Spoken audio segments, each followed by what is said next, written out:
perfectly balanced as all things should be. Those are the haunting words of a one Thanos that you may or may not recognize. Also known as the Mad Titan to some, aka the nutsack of a chin, goofy looking head-ah. My personal favorite, Grimace.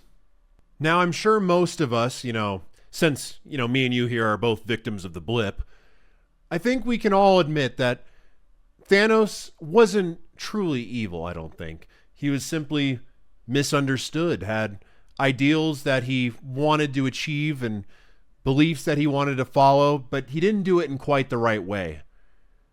And as I delve deeper into this thought process, I think of that word, that word, balance, and what it truly means. I also think of chaotic. We have randomized stats. Everything's constantly going from a high to a low, and there's no certainty until we reach absolute perfection with maxed out stats. That's when we find true balance, but that's not the reality we live in. We don't have the reality stone. So what can we do, or what should chaotic do to achieve the balance that we don't admit that we need, but we need it. We truly do. Those are the questions we're going to be tackling today, and I hope you guys are ready. Buckle up, Buttercup. It's about to get bumpy. Welcome back, everybody, to Chaotic Daily News. Today, as I stated before, we're going to be tackling the subject of balance regarding chaotic, right? I've seen, so many videos and so many people talking about designs, social media, and I will get to those. But today, something that was just tugging on my heartstrings was looking at gameplay specifically in regarding the stats, the randomized stats, so on and so forth. And I've seen a few people making comments about it, is it all going to be blanket stats? Is it going to be randomized stats as it once was? And the more I heard it, the more I really thought about it. What will that look like, or how will that affect not just, playing with your old buddy down the street and, whooping out the cards every so often, but actually going to organized competitive play? What is that going to look like? And, looking behind the scenes too, pricing wise, how will this affect the economy of the game as well, with coinciding with the balance? So kind of as a jumping off point, again, as I said, we're looking at the stats, right, and balance. So going into the competitive side of things first, and we're not just talking about playing with little Timmy down the street, your buddy, right? We're talking about actual competitive organized play. Again, this is all my opinion, so full disclosure, don't take anything I say as gospel, and I'm not trying to lean more to one side or the other. I'm just trying to have an open mind with a lot of this and really kind of see what you guys think on a lot of this stuff, because it's stuff that intrigues me and it's stuff that you guys bring up too. And I think that it is stuff that needs to be talked about outside of, just the card art and, do we do full art? Do we do not full, stuff's getting cropped out. I want to brush all that to the side and just look at the actual gameplay, because even though having a good looking product is important, it's also good to have a balanced product. Now, I think I've stated before, I have a degree in game design and development, and one of the biggest and hardest things to accomplish with a card game that will also make and break is the balancing of a game. So just to make sure I'm playing both sides here, I have some pros and cons for what I'm about to talk about that I'll kind of just go over here. So starting with the pros of randomized stats as they are right now, or as they have been, just the idea of them. I think it's first and foremost brilliant from a marketing standpoint, because it kind of gets you into that mood of, ooh, I gotta, you're itching your neck. I gotta get more chaotic cards. I gotta open more packs. It's brilliant because you're chasing after, the 5 max or as close as you can get to it, right?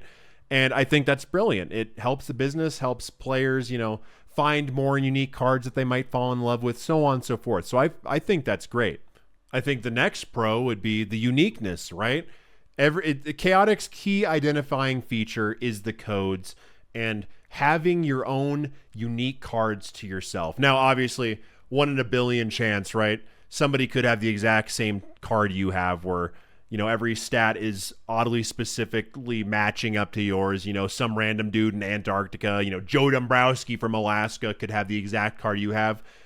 It's not likely, but it can happen. But anyway, for the most part, everything is unique to you. And I think the uniqueness of randomized stats helps you form a bond, helps you form a relationship, helps you form that, that love that you have for the game. And, even for specific creatures, Rage Trod, if you know, you know.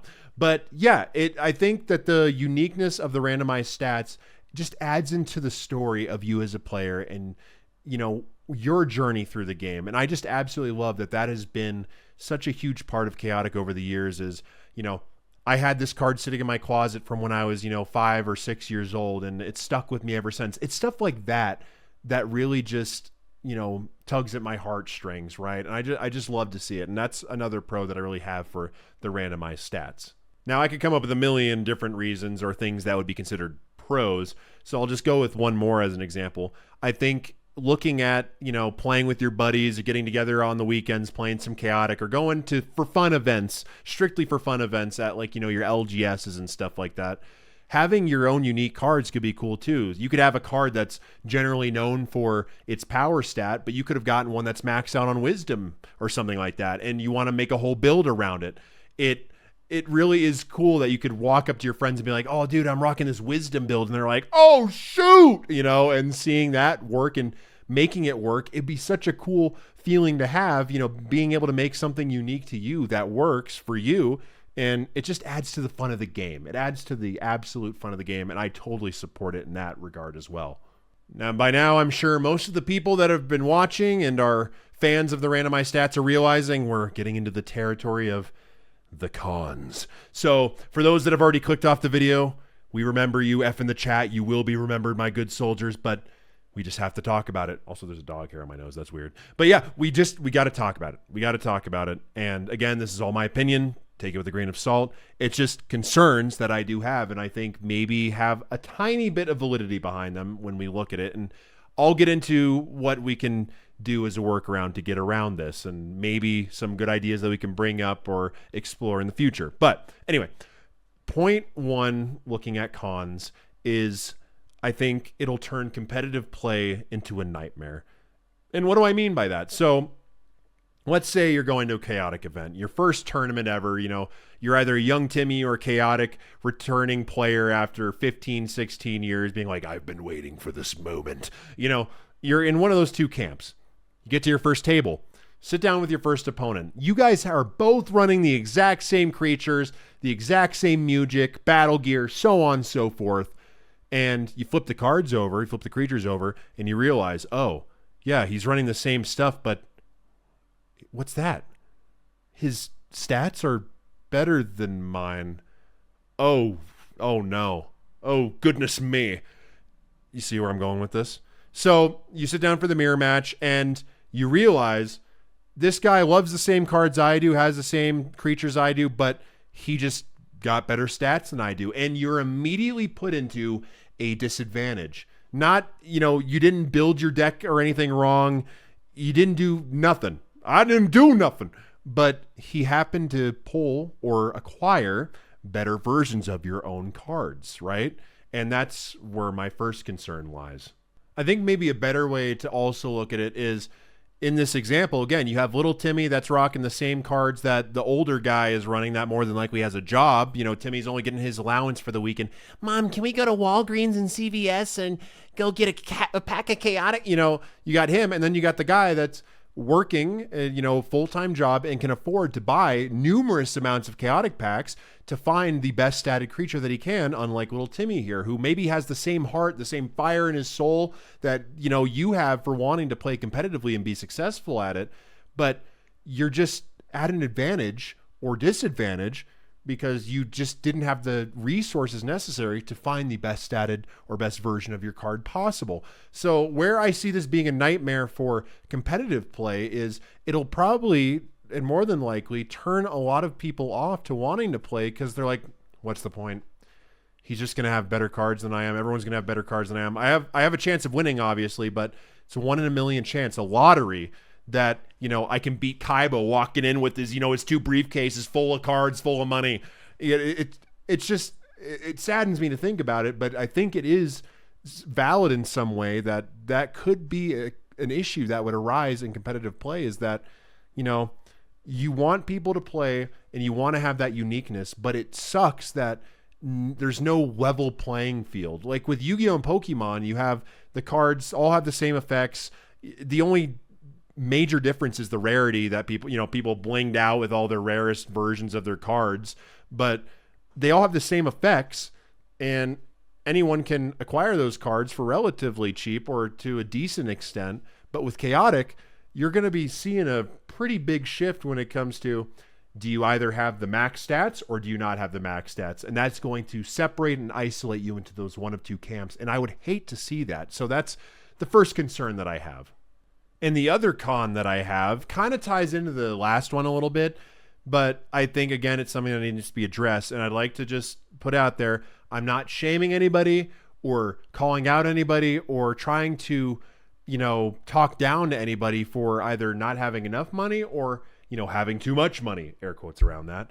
I think with the marketing of the game, or not marketing, but just the economy of the game, you look at other card games, when a staple comes out or a card that's really good, right? Super good, a one of in every deck, whatever. Those cards tend to demand higher prices.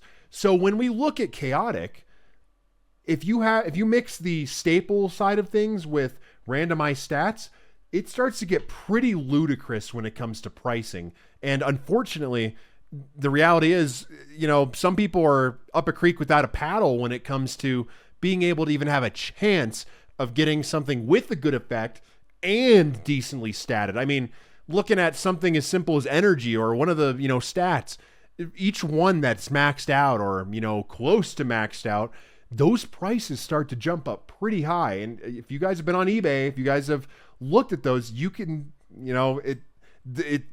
it's there, right? You can see how insane these prices can get. So my fear is, again, when we start getting into that competitive side of things, you're not going to have a good mix of people going to tournaments and stuff. The only people that will be able to play and afford to play tournaments are the people who are in a better position to buy and get those, optimal statted cards for their decks. So that's just it's just a concern that I had, and I hope you guys get what I'm trying to say here. Again, not shaming anybody for being in that financial position. It's just looking at the people that can't afford to be there and the people that can. It's going to create such a crevice and canyon between those two groups of people that it will be a real big turnoff, I feel, for attendance or for how people view the competitive side of things. Won't lift it up as high as it can possibly be. Won't be at Pokemon levels, Magic levels, whatever. It'll kind of just be, oh, yeah, I basically only play with my friends. I go to events sometimes, but I don't really bother because, I never stand a chance anyway. You see what I'm trying to say? Hopefully you see what I'm trying to say. I might just be a raving lunatic, they're coming. It could be that guy, but I hope you see what I'm trying to say. Now we reach the part where I'm going to kind of talk about, at least for me personally, what I think could be a good solution to this issue. So for those of you guys that don't know, there is a online version of Chaotic that we can play or have been able to play in the past, Chaotic Recode. And in Chaotic Recode, all the creatures that you have in your deck or your deck lists, they're always at mid stats. They're not too low, they're not too high, they're not pulling a Goldilocks on them. They're just right. Everyone that plays has their cards at a specific range of stats. So you could have that mirror match scenario against somebody online, and all your cards, are going to be equal. So it just comes down to genuine skill and who can play the deck better, who can pilot it better if you're running the exact same deck list. So for me personally, I think a good way, and again, don't crucify me in the comments. Don't tell me, what are you, how dare you question the uniqueness of Chaotic? Don't start doing that. I'm just putting it out there. What if in organized play, there was a rule that stood, or a requirement that stood, where all creatures that are in there or any lists that you provide will be going by the mid-range stats for the card, or maxed out. Everyone can have maxed out if you want to have that cool power feeling, right? But just to get everyone on a genuinely same level playing field where everyone can actually have some skill expression when it comes to the game, maybe have competitive events stick to that blanket stats across everything for, you know, all creatures. Again, not saying everyone should have 90 in each stat. I'm saying just mid-range stats for all those creatures, so that if you do want to run, you know, your Vidav, you can, because you know if you run into another one for whatever reason, you know you'll at least be at a same level playing field, and can I play it better? That's what it comes down to. And because if competitive just comes down to one, again, do I have a better statted version of the same card than my opponent does? You know, if it comes down to that, it just sucks. I'd imagine it would be a sucky feeling. I remember that in the online game, like, oh, I have Kaor. He's my most powerful creature, you know? And then some guy rolls up with Kaor with 5 max. I'm like, oh, okay. GG's, I guess. I'm cooked. It's Jover, man. So, I think looking at competitive that way, I think it would be healthy and good for it to have that maybe kind of exception when it comes to playing the game, where everything is on a level mid-range playing field. Now, again, that's only in competitive. Now, when you're out playing with your buddies and stuff, I think randomized is great for that. And I think with my idea, or other people I'm sure have the same thoughts, with having everything be mid-range for competitive, you build up that competitive scene, but you also stick to the uniqueness and have that playing with your friends on the weekends still be amazing and fun, and you can still feel like your cards are unique in that respect. It just, you know, competitive is supposed to be competitive, but it shouldn't come down to, did I luck out and pulled a better version of a card that you had, or did I pay oodles of cash for the, you know, the one of one that you'll never get and never have access to? So yeah, those are just a couple of the thoughts that I had regarding maybe something that we could do to make it fair for everybody, or more fair. Obviously, perfect balance will never be achieved. There'll be cards with broken effects, some cards with unreasonably stupid stats, and it's just going to happen. But it just maybe a little something that can add into the pot to make it a little bit better for everybody and keep it healthy. But yeah, that's pretty much all I had for the video. Now it's your guys' turn, tossing the ball into your court. What do you guys think? Do you think Chaotic should stick with randomized stats all across the board, you know, even competitive? Do you think it's not there's no concern to be had? Am I just blowing smoke? What do you guys think? Let me know. Or do you think we should have some sort of, you know, exception to where competitive can be, you know, achievable and attainable for Joe Schmo down the street or Kaiba walking in Gangnam styling on your dead body, right? What do you guys think? Let me know down below. And as per usual, as you guys hear in every other single video that you watch, make sure you guys like, comment, subscribe, share it with your friends, get Chaotic out there. If you want the game to succeed, people, do you want to be the reason that it fails? I didn't think so. I think not. But yeah, hope you guys enjoyed the video. You guys have been watching Chaotic Daily News, and until next time, love you guys. You're awesome, and I will see you guys in the next video. Peace out, boys.